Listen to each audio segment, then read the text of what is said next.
sentir o valor de se ter liberdade, poder abraçar um amigo e sentir o calor de uma grande amizade. Cristo é a felicidade, Cristo é a felicidade. Sem ter amor nesta vida não há quem seja feliz de verdade.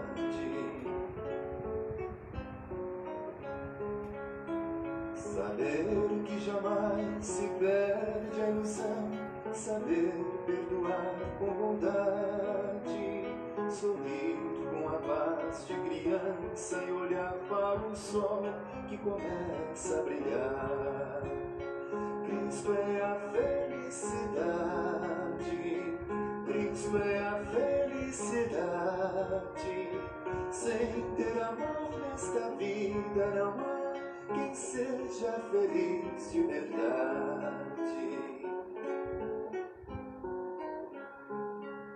Sentir que se está sempre perto de Deus e que nele se encontra a verdade. Andar sem temor pela vida e sentir o valor de uma grande amizade. Cristo é a felicidade, Cristo é a felicidade. Sem ter amor nesta vida não há quem seja feliz de verdade.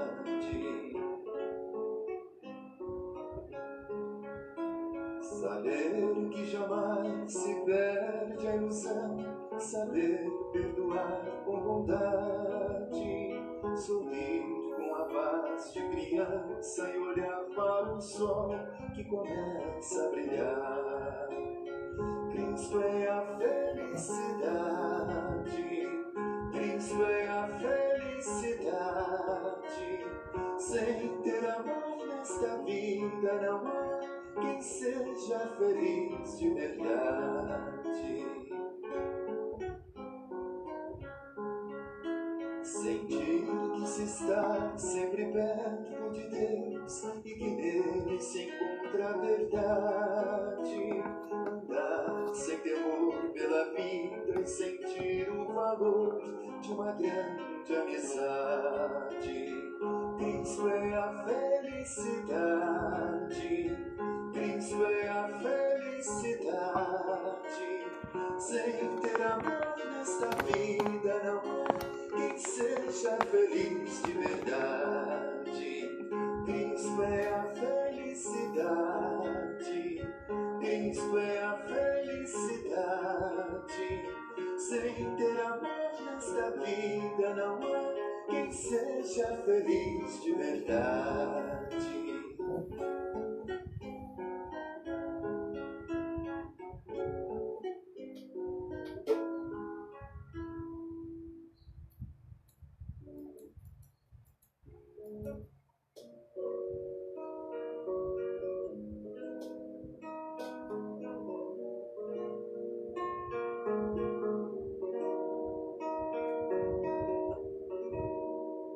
Um certo dia um homem esteve aqui,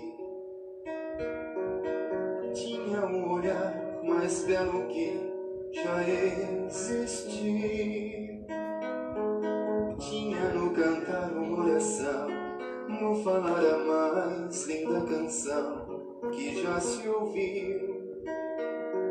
Sua voz falava só de amor, todo gesto seu era de amor e paz ele trazia no coração. Ele pelos campos caminhou, subiu a montanha e falou do amor maior. Fez a luz brilhar na escuridão, o sol nascer em cada coração que compreendeu que além da vida que se tem, existe outra vida além, e assim o renascer, morrer não é o fim. Tudo que aqui ele deixou não passou e vai sempre existir. Flores nos lugares que pisou, mil caminhos certos para seguir. Tudo que aqui ele deixou não passou e vai sempre existir. Flores nos lugares que pisou, mil caminhos certos para seguir.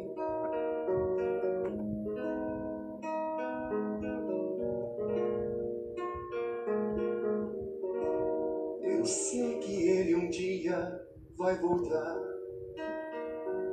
e nos mesmos campos procurar o que plantou, colher o que de bom nasceu, chorar pela semente que morreu sem florescer. Mas ainda é tempo de plantar, fazer dentro de si a flor do bem crescer, para lhe entregar quando ele aqui chegar. Tudo que aqui ele deixou não passou e vai sempre existir. Flores nos lugares que pisou, mil caminhos certos para seguir. Tudo que aqui ele deixou não passou e vai sempre existir. Flores nos lugares que pisou, mil caminhos certos para seguir. Lá, lá, lá, lá, lá.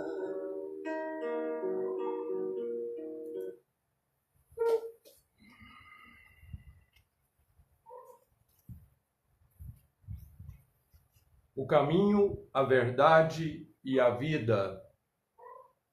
Jesus reúne em si mesmo as duas naturezas, humana e divina. Humana porque, como disse Paulo, se apresentou na terra em semelhança da carne do pecado. Divina porque desceu do céu, não era deste mundo. Jesus Cristo humano é a imagem do homem atingindo o supremo grau de perfeição na escala huminal. É o homem sublimado. Daí por diante cessa a escala humana e começa a divina. Extingue-se o hominal, consumando-se a ressurreição do espiritual. À medida que o hominal diminui, cresce o espiritual, que acaba por absorvê-lo. Jesus é o modelo, é o arquétipo dessa metamorfose sublime, é o espelho que foi dado ao homem para que ele pudesse ver, num reflexo vivo, a transição do humano para o divino, para tornar-se como se tornou o caminho, a verdade e a vida. Jesus realizou no cenário terreno, aos olhos da humanidade, a trajetória que o homem há de realizar na conquista gloriosa dos seus destinos. Bendito seja o Filho de Deus, que para salvar o mundo não mediu sacrifícios, baixou lá do alto, nivelando-se aos cá de baixo, e mesmo na baixeza humana, tomou o derradeiro plano, nascendo num estábulo e morrendo numa cruz. Vinícius, do livro Em Torno do Mestre. Que nosso Senhor Jesus Cristo nos abençoe e nos conduza hoje, agora e sempre.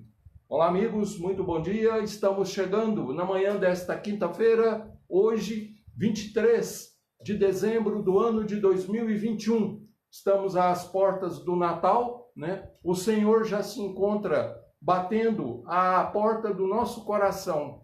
Será que teremos condições de abri-la? Que Jesus nos reconforte. É um prazer estar aqui novamente com cada um de vocês, através das páginas do Facebook, do Grupo Espírita Libertação de Trindade, Goiás. Nós vamos fazer a nossa oração inicial, elevando os nossos pensamentos até nosso mestre e amigo de sempre, o Cristo de Deus, que ele nos envolva neste instante. Senhor Jesus, aqui estamos mais uma vez reunidos em teu nome. Rogamos, Senhor, a vossa permissão para que os amigos espirituais possam envolver a cada um de nós, abençoando-nos e amparando os nossos esforços e propósitos no bem. Envolva, Senhor, a cada irmão, a cada irmã, que se encontram conectados nesta sala virtual, neste exato momento. Que eles estejam em paz, em harmonia, que estejam em equilíbrio. Abençoe, Senhor, os nossos lares, as nossas famílias. Abençoe a cada lar da vizinhança, especialmente aqueles onde houver pessoas mais enfermas e mais necessitadas do que nós mesmos. E envolva, Senhor, a todos aqueles que sofrem nos hospitais, nos presídios, orfanatos, asilos, a todos os que vivem nas ruas e aqueles que tiraram suas vidas pelas próprias mãos. Rogamos, Senhor, que a vossa luz ilumine os nossos caminhos hoje, agora e sempre, que assim seja. Bem, como nós vamos dar continuidade então, Como nós estamos na semana do Natal, e durante toda esta semana nós temos lido alguns textos, referentes a este assunto, a esta data tão especial e marcante na vida de cada um de nós, Como nós vimos no texto agora inicial de Vinícius, O Senhor se fez de carne e habitou entre nós, foi como um de nós e mostrou-nos a condição, e o ponto a que cada um de nós poderemos chegar, se assim nós nos permitirmos, Porque ao se fazer como de carne e osso, ele buscou e conseguiu atingir a perfeição, mesmo aqui neste plano físico, mostrando que somos capazes, Muitos dirão, mas ele era o Cristo, mas ele também fez os seus esforços, E se nós fizermos ou começarmos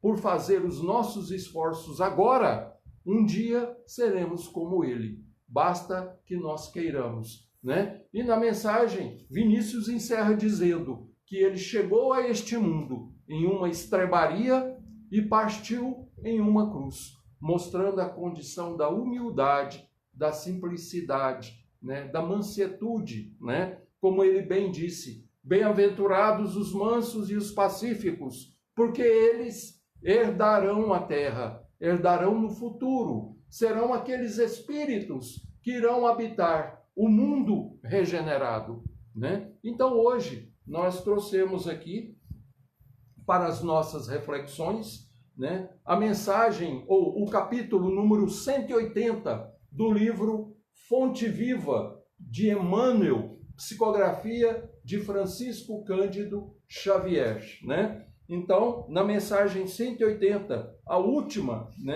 do livro Fonte Viva, intitulada Natal, Quer dizer, o tema não poderia ser mais propício, Já que estamos à beira das vésperas do Natal, Pelo menos o Natal oficialmente comemorado ou reconhecido na face da terra, Então, Emmanuel coloca um trechozinho de uma passagem do Evangelho de Lucas, capítulo 2, versículo 14, quando Lucas registra: glória a Deus nas alturas, paz na terra, boa vontade para com os homens.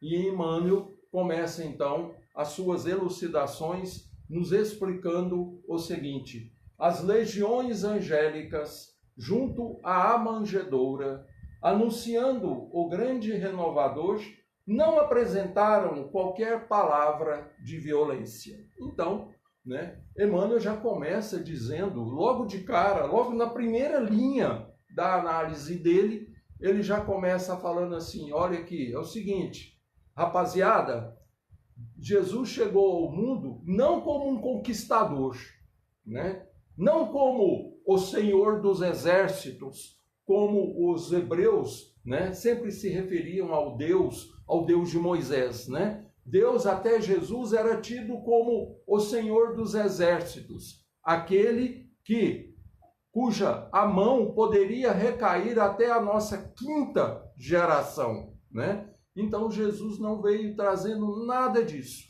Nasceu numa simplicidade extrema, numa humildade, né, de fazer inveja a qualquer um, né? Não houve nenhum aparato, né? Não houve nenhuma procissão de conquistador, né? Nada disso, né? Então, Emmanuel já começa logo tecendo esse comentário, né?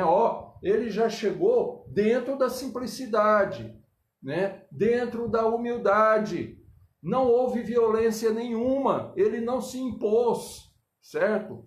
Aí ele continua: glória a Deus no universo divino, paz na terra, boa vontade para com os homens. Então, a partir do momento em que o Senhor surge, ou que ele se faz de carne, né, e começa a habitar entre nós, houve como toda uma transformação no mundo, porque o mundo até então era o mundo do olho por olho, né, dente por dente. Emmanuel vai falar isso logo aqui a seguir, né, logo embaixo, né? E olha que isso já era uma conquista, né? Então a gente vê a que nível de violência, né, o mundo estava entregue, né? Tanto é assim que houve destruições, né? Houve dilúvio, né? Houve a destruição de Sodoma, de Gomorra, né? Houve vários cataclismos, né, que dizimaram boa parte da face da terra, né? Então, quando Jesus chega, é como se a paz efetivamente estivesse sendo estabelecida na face do planeta. Ele veio mostrar um outro lado, ou talvez o lado verdadeiro, né, do Deus Pai, do Deus Criador, né? Então, até aquele momento, as pessoas tinham medo de Deus, porque a imagem que foi repassada era do Deus conquistador, era do Senhor dos exércitos, né? Era de um Deus vingativo, né? Certo? Então, essa era a imagem que se tinha. Então, o Emmanuel começa a tecer, né, algumas características, né, alguns fatos, né, algumas coisas que foram estabelecidas pelo simples surgimento de Jesus. Então aqui ele veio falar de paz, né? Ele veio falar de boa vontade, né? Então são coisas que até então não eram conhecidas, né? As pessoas não tinham nem noção disso, certo? Então ele continua: o Pai Supremo, legando a nova era de segurança e tranquilidade ao mundo, não declarava o embaixador celeste investido de poderes para ferir ou destruir, né? Então, o surgimento do Cristo é como se fosse uma trégua entre Deus e suas criaturas. É como se Deus virasse para todos e dissesse assim: escuta aqui, enquanto o meu filho estiver aí com vocês, eu vou ficar aqui quieto, certo? Então, cuidem bem dele, né? É como se fosse mais ou menos isso, né? Então, Emmanuel, numa lucidez muito profunda, ele veio falando exatamente sobre isso, né? O Pai Supremo legando a nova era. Que nova era? A nova era que estava sendo estabelecida com o surgimento do Cristo, né? Ele não veio falando aqui em cima em paz, né? Em boa vontade, né? Benevolência, né? Essas coisas que começaram a acontecer com o surgimento de Jesus e vão se estabelecer mais efetivamente quando o Senhor começar o seu apostolado, né? Então nós vemos que houve como que uma trégua, né? Houve um momento ali de paz entre Criador e criaturas, certo? Então houve esse estabelecimento dessa trégua, né? Nem castigo ao rico avarento, né? E aqui a gente abre um parênteses exatamente para falar sobre isso. Jesus jamais condenou a riqueza. Aí vocês vão pensar assim: uai, mas ele falou que era para a gente renunciar a tudo, né? Renunciar ao apego, renunciar à escravidão. não ficar escravo ou não se tornar escravo dos bens materiais, né? Então aqui, ó, nem castiga ao rico avarento. Jesus jamais condenou, jamais castigou, né? Ele disse que era mais fácil passar um camelo pelo buraco de uma agulha, e entenda-se camelo como um fio muito grosso, né? Era de pelo, né? Por isso tinha um nome de camelo, certo? Era mais fácil passar esse fio grosso no buraco de uma agulha do que um rico entrar no reino dos céus. Mas ele não condenou, certo? Ele não amaldiçoou. Negativo, né? Pelo contrário, né? Nós vamos ver Jesus resgatando a alma de um Zaqueu. Zaqueu era rico, ele era milionário, certo? Tanto é assim que metade das coisas que ele tinha, ele doava. E aquilo não fazia nenhuma falta para ele. Ele ainda tinha o suficiente para viver longos anos, certo? Nós vamos ver Jesus, então, né, jantando na casa de Zaqueu, né, levando a libertação para aquele homem, né, que era rico, mas não era escravo da riqueza, certo? Nem punição ao pobre desesperado, né? Nós vamos ver então exatamente no momento supremo da crucificação, Jesus conversando, dialogando com Dimas, né? O bom ladrão, né? Era um pobre, era um desesperado, era um, entre os olhos do povo, um criminoso, e Jesus dialoga com ele e promete que ele estaria com ele, né? Com o Senhor no paraíso naquele dia, né? Então nós vemos que o Senhor, né, trouxe um modo vivendi, né, totalmente diferente daquilo que era conhecido. Por isso ele causou tanta indignação, tanta surpresa, tanta estupefação naquele povo, porque eles estavam acostumados com a violência. Eles estavam acostumados com olho por olho, dente por dente de Moisés, certo? Aí chega um homem e começa a falar de amor, começa a falar de perdão e não é só falar, dar exemplos de como deveria ser feito, certo? O exemplo no resgate da mulher adúltera que estava para ser apedrejada, né? Narrado no Evangelho de João. Alguns dizem que essa passagem não teria acontecido, por isso somente está registrada no Evangelho de João. Mas que importância tem isso para nós? Se aquilo efetivamente aconteceu, não aconteceu, porque a natureza do Senhor, né, faria com que ele agisse exatamente daquela forma, né? Aquele fato pode não ter acontecido, mas o encontro de Jesus com Maria Madalena com certeza aconteceu, certo? As Escrituras nos diz que ele expulsou sete demônios de Maria Madalena, né? 7, certo? Então, nós vemos que o Senhor tinha poder sobre os céus e a terra. O que Jesus fazia era imediatamente ligado lá no alto, não é? Então ele veio estabelecer uma nova ordem. Todos o temiam por isso, porque não tinha como você encarar o Senhor e contestá-lo. Você vai contestar um espírito de uma pureza ímpar, como a do Cristo? Um espírito crístico? Você vai questionar ele? Você vai falar que ele está errado? Que condição moral nós temos para isso? Quem somos nós para nos arvorarmos em sabedores mais do que ele, que conhece todas, eu disse, todas as áreas da ciência em grau superlativo. Jesus conversa com um médico, com um físico, com um astrônomo, com um químico, certo? Com todos os cientistas, né? Vocês podem pegar aí qualquer um aí que vocês conheçam, um Stephen Hawking, por exemplo, pôr na frente do Senhor, Jesus sabe muito mais do que ele.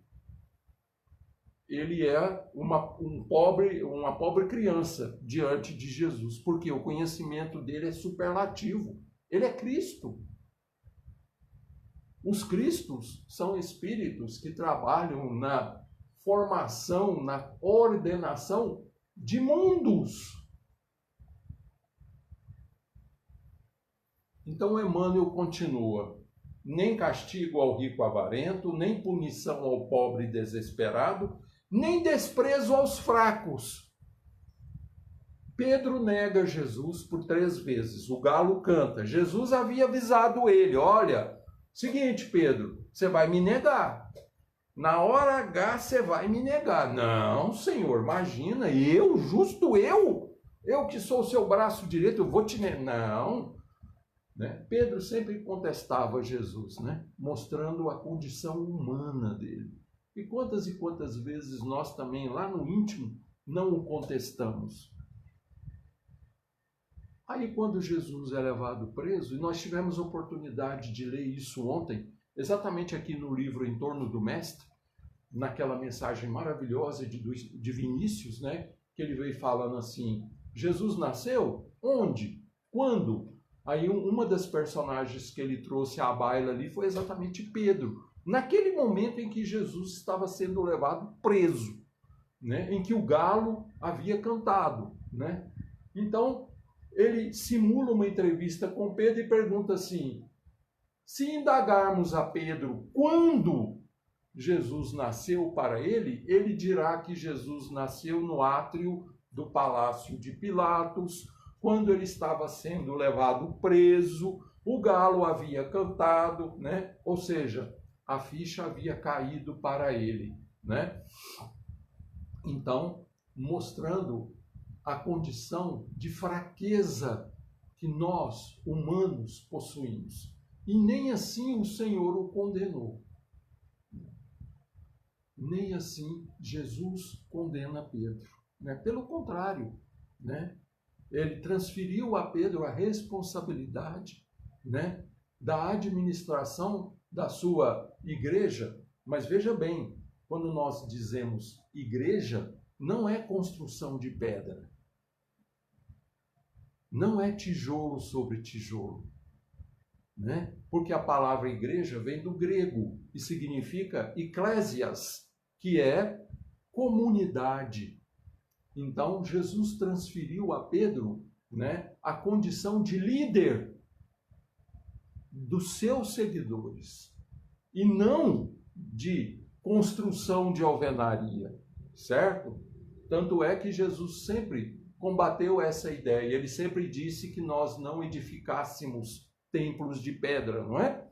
Porque o santuário do homem está no seu coração, tá?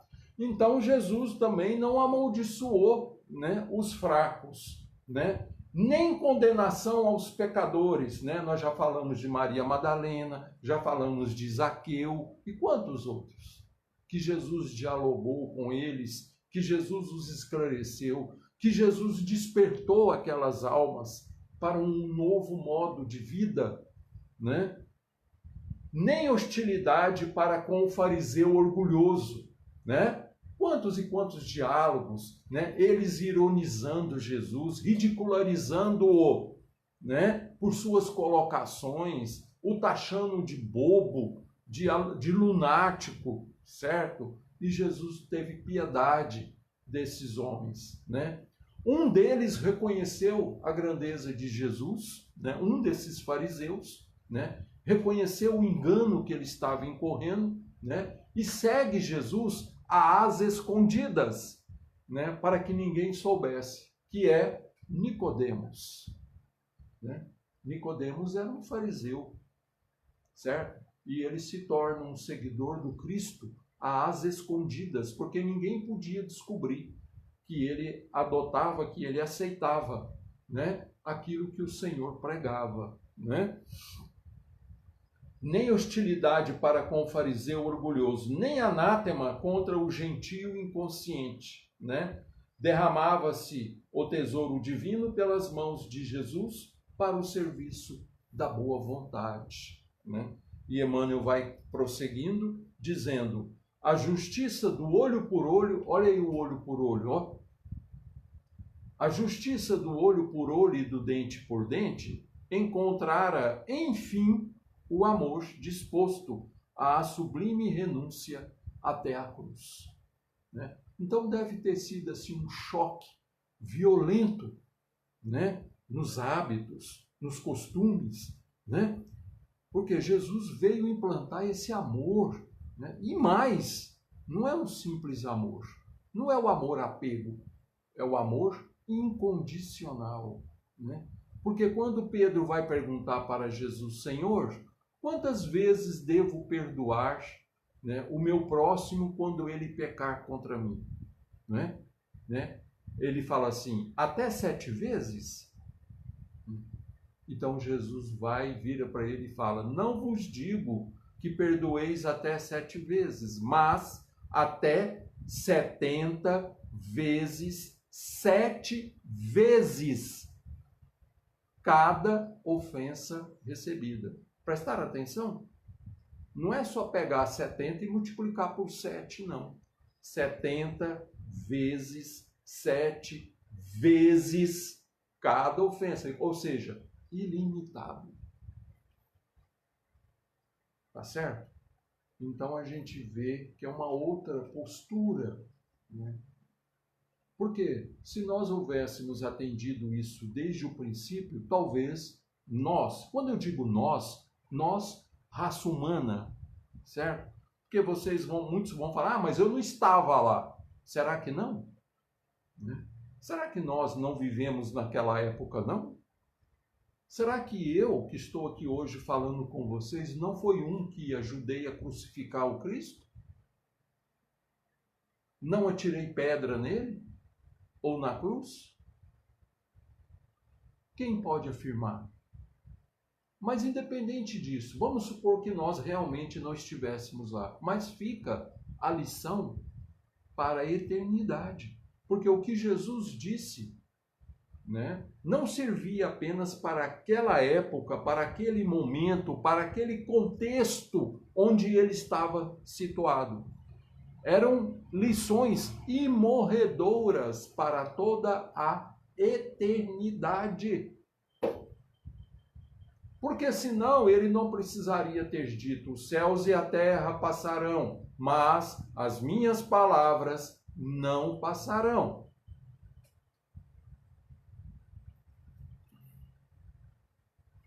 Homens e animais assombrados, né? Porque Jesus causou um susto. Né? Imagina, você já está acostumado com a sua vidinha, você já tem os seus hábitos, não é mesmo? E hábitos são coisas dificílimas da gente modificar, né? Eu falava isso exatamente com uma amiga nesta semana, né? Eu falei, olha, uma encarnação só é muito pouco para a gente mudar tanto assim, né? Ela até me questionou, falou, não, mas dá sim, dá para a gente mudar muito. Aí eu falei, escuta, hábito é uma coisa que a gente não muda da noite para o dia. Porque quando nós reencarnamos, nós trazemos os hábitos anteriores. Alguns a gente consegue até superar, mas tem uns que ficam incrustados dentro de nós. Isso é tão verdade, mas tão verdade, que em uma das epístolas, Paulo vai dizer o seguinte, o bem que quero, esse não faço. O mal que não quero, esse eu faço. Entenderam? Por que isso se dá? Por conta dos hábitos, né? Então Emmanuel fala aqui, ó, né? Ele fala que causou o quê? Assombro. As pessoas ficaram assombradas. Exatamente. Né? Então você está acostumado lá com a sua vidinha. Você já tem os seus hábitos. Né? Você os pratica muitas vezes nem sem ver. Né? Aí chega uma pessoa e fala assim, ô Eudes, está tudo errado. Não é isso aí não. Aí você, opa, como assim não é isso não? Meus pais me ensinaram assim. Eu cresci dentro desse costume. Agora vem você falar para mim que eu estou errado? Então foi mais ou menos isso que aconteceu. Por isso os fariseus caíam matando em cima de Jesus, né? Ah, ele quer destruir os nossos costumes. Ah, ele quer destruir a lei de Moisés. Ah, eu não sei o quê, né? Por isso eles ficavam pegando no pé de Jesus, né? Eles ficaram horrorizados. Por isso eu falei para essa amiga, né? Falei, olha, escuta aqui, mudar hábito não é fácil. Você não muda assim. Você pode começar. Você tem lampejos. Às vezes vai demorar 2, 3 ou mais encarnações para você conseguir superar aquilo ali. Não é uma coisa tão fácil, né? Não é simplesmente eu chegar aqui e falar para vocês assim, eu aceitei Jesus. Pronto, está resolvido.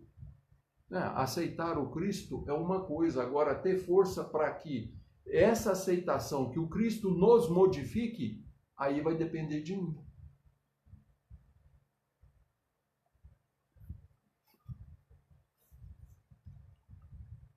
Daquele inovidável momento em diante, a terra se renovaria. Que momento que ele está se referindo? Ao nascimento do Senhor numa estrebaria. Ao momento lá da manjedoura. Do instante em que Jesus surge na terra, aí vocês vão falar assim, mas um simples bebê tem força? Tem. Quando nós pegamos um livro como Maria de Nazaré, do Espírito Miramês, psicografia de João Nunes Maia, entre os hebreus daquela época havia o costume que no 8º dia, né, acho que é por volta do 8º dia, os pais teriam que levar o menino, o filho varão, né, até o templo, né? Aí ali, por vários motivos, um deles era a circuncisão, né? Todo filho varão era circuncidado ao 8º dia, certo? Mas então Maria e José cumprem, né, com as obrigações deles, né? E quando Jesus tinha ali mais ou menos também os seus 8 dias, ela vai se aproximando do templo, o templo de Salomão, né, que não existe mais. Ele foi destruído no ano 70 por Tito, certo? Então o que acontece? Nossa Senhora está com o menino, né, com o menino Jesus. Uns vão falar o menino Deus, certo? Por quê? A distância entre nós e o Senhor é tão grande que é como se ele realmente fosse um Deus para nós. Então, Maria está subindo com Jesus no colo, né, as escadarias do templo. Havia alguns mendigos, alguns doentes, né, e até mesmo leprosos, sentados, pedindo esmola, né, recorrendo à misericórdia alheia, né? O sol estava batendo ali na escada naquele momento, né? Nossa Senhora ao lado de José e o menino no colo, e ela vai subindo as escadas. A sombra projetada do menino ia passando pelos doentes, pelos inválidos, pelos miseráveis sentados ali. E todos eram curados com o simples passar da sombra do menino. Então nós vemos a irradiação desse Espírito, né? Um simples bebê, né? Então é por isso que Emmanuel, né, está certo quando ele diz que daquele instante em diante a terra iria se modificar, porque o poder do Cristo é tamanho que ele tinha condição de promover isso. O algoz seria digno de piedade. O inimigo converter-se-ia em irmão transviado. O criminoso passaria à condição de doente. Em Roma, o povo gradativamente extinguiria a matança nos circos. Em Sidon, né, uma das cidades da Fenícia, né, Biblos, Sidon e Tiro, as 3 cidades, ainda existem, mas só que hoje elas estão no Líbano, certo? É ali, naquela região ali. Sidom era dos antigos fenícios, que era um povo navegador, né, da Idade Antiga, né? Eram os maiores navegadores do mundo antigo, né? Então, em Sidom, os escravos deixariam de ter os olhos vazados pela crueldade dos senhores. Em Jerusalém, os enfermos não mais seriam relegados ao abandono nos vales de imundície. Na época de Jesus existia, né, o Vale dos Imundos. O que era o Vale dos Imundos? Era para onde os leprosos eram enxotados. E é exatamente nesse lugar que Madalena irá pregar o evangelho de Jesus e ela ficará lá com eles, se tornará uma deles, adquirirá a doença, né? E quando ela está prestes a desencarnar, ela vê Jesus vindo ao encontro dela para buscá-la. Humberto de Campos narra isso para nós lá no livro Boa Nova, né? O próprio Cristo veio buscá-la, né? Jesus trazia consigo a mensagem da verdadeira fraternidade e, revelando-a, transitou vitorioso do berço de palha ao madeiro sanguinolento. Irmão que ouves no Natal os ecos suaves do cântico milagroso dos anjos, recorda que o Mestre veio até nós para que nos amemos uns aos outros. Natal, boa nova, boa vontade. Estendamos a simpatia para com todos e comecemos a viver realmente com Jesus, sob os esplendores de um novo dia. Emmanuel.